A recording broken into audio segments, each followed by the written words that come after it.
Hey DC Collectors, welcome to a brand new episode. Today we're going to go back in time a little bit and look at the DC Universe Infinite Heroes Blue Beetle action figure from Mattel. Now before we get into this review, if you will, hit that subscribe button and the like notification so you'll be updated on all my new videos. Every time something comes out, you will be notified. I sure would appreciate it. And if you will, if you have friends that like DC Comics toys, share the video with them, share the channel with them, help spread the love. Okay, so now a little bit of backstory on this particular line of action figures before we get into the review. Back during the Mattel heyday of when they had the DC Comics license, fans were clamoring for a 4-inch DC Comics action figure line.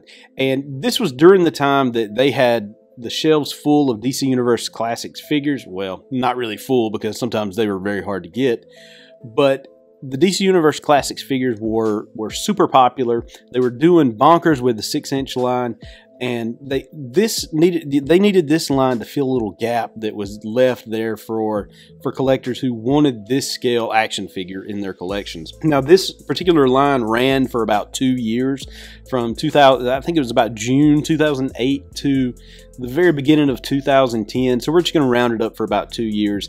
This line didn't really catch on as much as Mattel had hoped, so that's why there was only a 2-year run for the figures. But in that 2 years, they did put out a pretty good amount of figures and had a wide selection of characters. And this is one of my favorites. Blue Beetle is my absolutely favorite DC Comics character. Ted Kord, not the Jaime Reyes. I do like that character, but Ted Kord is my favorite character from DC Comics. This particular figure was put out towards the end of the line. As always, Blue Beetle gets thrown to the end. He's figure 53 in Series 1, and I don't know. I don't think there was ever a Series 2. I could be wrong, but I just don't remember it. Looking at the front of the box, it had this hand on it, you can see, which was kind of cool, and the way that the plastic came out, looking like a hand. Here's the figure, an army of heroes within your grasp. That's why the hand is there. Pretty much, this DC Universe logo was used by Mattel even in the DC Universe Classics, just without the Infinite Heroes. They replaced it with the Classics line. Side of the package, you can see just another Series 1 53. Back of the box gives you a little bit of info about Blue Beetle. His power score. That's always really cool, especially for kids if they're, this is their first time seeing the heroes, seeing the characters. It gives them a kind of a little information about them, see how they can rank them amongst all the other figures in their collection. And you can see a few figures that came out around the same time, including Psycho Pirate, Red Arrow, Martian Manhunter, of course, Blue Beetle, Bizarro, and Mary Batson. Proof of purchase right here for the anti-monitor point. That you could send all that in and get this humongous anti-monitor and all that. There's the UPC and all that kind of good information if you needed to. There's the other side of the box. All right, and I hate to do it, but we have to open this figure. I want to keep him in the pack, but this is not the best condition card. There's a bunch of bends on it, so I'm not losing that much sleep over taking this guy out. Plus, I really want to play with him. So let's do that. I am not the kind that will take a knife and just go through it, the plastic, just to save. I will rip into this thing and we will take him out and play with him. I'm going to throw this trash over here to the side, and we're going to take Blue Beetle out of the package.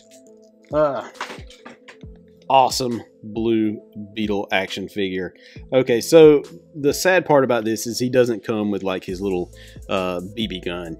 That would have been just the frosting on the cake if he would have come with that and a little holster for him. But beggars can't be choosers. I love this line, so I'm not going to complain too much. Now, as far as the paint apps and the sculpt on this, there's not much to it. You can see the boots the lines on the boots are painted on. The kind of the logo is painted. Even the lines on the arms, the dots, the belt, all of this is painted. That is by design. These were, they were made cheaply so they could pump out as many different figures as they could with the same parts, same build. So that's why they're, ooh, look, it's got some cruddy stuff on the top there. I wonder if that'll come off, or if that's just where the plastic's kind of degrading or something. No, some of it's coming off. I don't want to scratch too much. It could just be, this is really soft plastic too. But you can see the face right there. This is classic Blue Beetle face. Pretty nice sculpt. I mean, for what it is. The one thing I didn't like about these figures is that the hands looked a tad too big for the bodies, and that's just, you know, one of those things that I had to deal with this line, because there are some awesome figures in this line, and I really wanted this to be like the second coming of Superpowers. And for 2 years they put out a ton of figures but no vehicles, so that really kind of put a hurting on this particular line. And really nobody has filled the void of the Superpowers line, in my opinion. Now Spin Master's trying to do their part, but right now they haven't. Okay, so let's look at the articulation. This guy has some pretty good articulation. Look at the way the shoulders move. That's pretty good. Just the one elbow bend, but that's good for this style figure. The head turns all the way around. He can turn all the way around at the waist.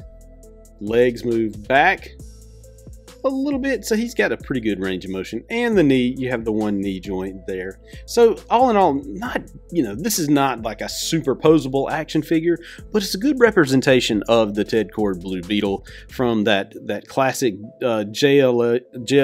Justice League International comic that I really loved as a kid. On the back, you can see, if you can read up close, it's got the copyright information on his butt. Alrighty, so that is it. That is what the Blue Beetle from the Infinite Heroes line looks like. This is kind of like, if you've seen this figure, then you can pretty much put any costume on this figure and imagine what those figures would look like as well. And I'm sure over time we'll get to review some more of them. But that's it for this particular figure. Blue Beetle, one of my favorite figures of all, or one of my favorite characters of all time. Alright, so if you will, hit that subscribe button and that like button. Also, check me out on DCCollectors.com, where I'm building a database of DC Comics action figures just like this. And you can find me on social media at DC Collectors on Facebook, Instagram, and Twitter. Say bye, Blue Beetle. Bye-bye.